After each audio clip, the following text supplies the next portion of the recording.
this is Tai Pan for Shanzai.com, and today we're going to do a bit of a faux unboxing and first look at a product called the Moonse E7002.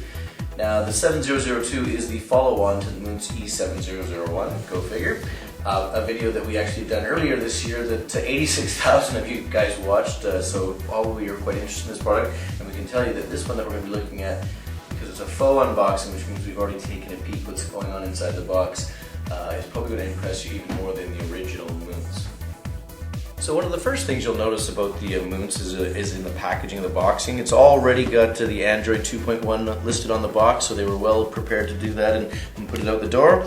It looks quite similar to some of the other iPad/Android-like packaging we've seen from some of the other devices. And but again, it's got a few more nice little features on there. The cute little robot is getting himself a lot of coverage in Shenzhen these days. Looking good. And let's pop things open and slide it open to see what goes on inside. But now, voila, in the beautiful black foam-like casing here, kind of like your jewelry that might come in, we have the actual device itself, very similar to a lot of the other iPad-like looking devices that we've seen, with the sort of what's becoming to be a bit of a typical 7-inch form factor looking device. Dig a little deeper into the box. We've got a user guide, and this is a user guide that comes in English and in Chinese. And actually, this user guide is quite helpful. It's got information about adding applications and actually doing stuff on your device that you would really do. The user manual is branded HiPad, H-A-I-P-A-D.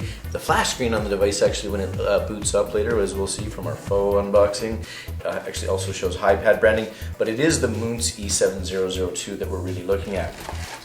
The device has a micro USB or mini USB out on it, and they provide you kindly a cable with the full-size USB as well, so you can, if you don't have anything to connect to your PC for the mini, you can use that.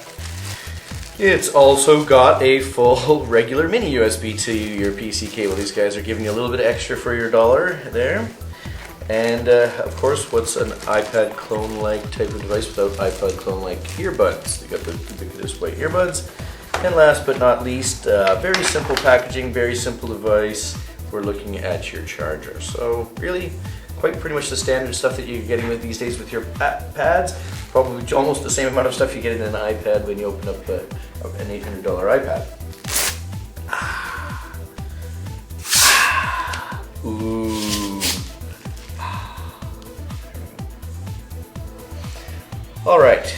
Taking a look at the hardware for the Moonse E7002. Again, it's the unibody design.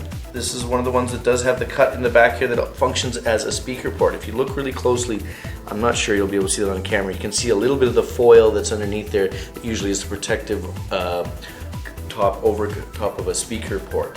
So we're expecting to hear some speaker noises coming out of here. The rest of it's just your plain, beautiful back. Doesn't pick up any fingerprints, quite nice actually. The front of the device is a little bit more of what you can expect from the typical 7-inch style device, pretty much exactly the same. I've hit the power button, so we're already starting to boot up Android, and that splash screen you saw there was a HiPad splash screen. While that's booting up, we can take a look at the top of the device, and you'll see there's the rocker switch for the left and right rocker switch. It's got menu and back functions that it's listed here as in tiny icons that you can't see probably too well on video, but they're there. The other icons here which show the rest of the other side of the device are there's a microphone little hole, SD card for micro SD, mini USB connections, 2 of them, maybe that's why they give you 2 cables, an on and off switch. There's a dedicated power button here for on and off, and that's the device saying hello as it boots up. It's also got a headphone jack for you as well here, and this little tiny hole here is where you pin in your or stick in your connection to the power supply. Other than that, there's no other ports or anything on the device. It's, again, the very nice, small, sleek Android iPad clone type 7-inch devices that we're used to.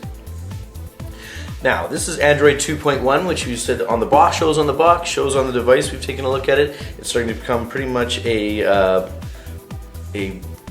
standard part of the ecosystem now for all the Shanzai players are putting out 2.1 devices.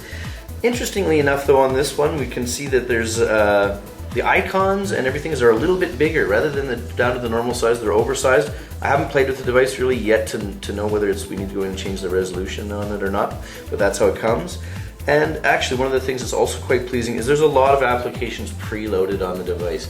Just for some people who still aren't comfortable yet downloading APK files and adding themselves, it's nice to see that the device is fully loaded. Now we're going to do a full review for you later where we get into all the performance of both the video performance, the browsing performance, everything. But I thought just for fun, they've got a couple of games loaded on here. Why don't we just pop up one of the games just to give you a little taste of what's to come in the gaming action. And this one's called Armageddon Squadron. One of those PC friendly games you hope your little kids get to play with, I expect. And as Android's sound enabled, what the hell, let's try it with the sound. Ooh, that music sounds suitably threatening. You can see the game starting on. Let's go to arcade mode so we can get right into the action here. Oh wow, actually that was quite complicated here. Oops, sorry. You can select your different weapons and whatnot. Let's go with what we've got here. Let's load the game up. Whoa, I'm already crashing. Now this game is basically based around the accelerometer. You're flying your plane around the island. I'm not very good at this. I've never... Shit. It's kind of like... Anyhow, you can see I'm going to crash the thing, I think, here. Oh, it won't let me crash. That's kind of nice.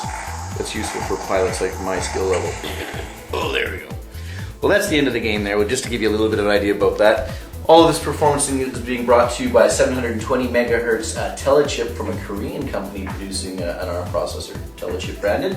We're looking at 256 megabytes of RAM on board, 2 gigabytes of NAND flash memory actually on board as well. Of course, you can expand that through the SD card to even more if you need that. It's also got a front-facing 1.3 megapixel camera, so that's going to be exciting for us to check out.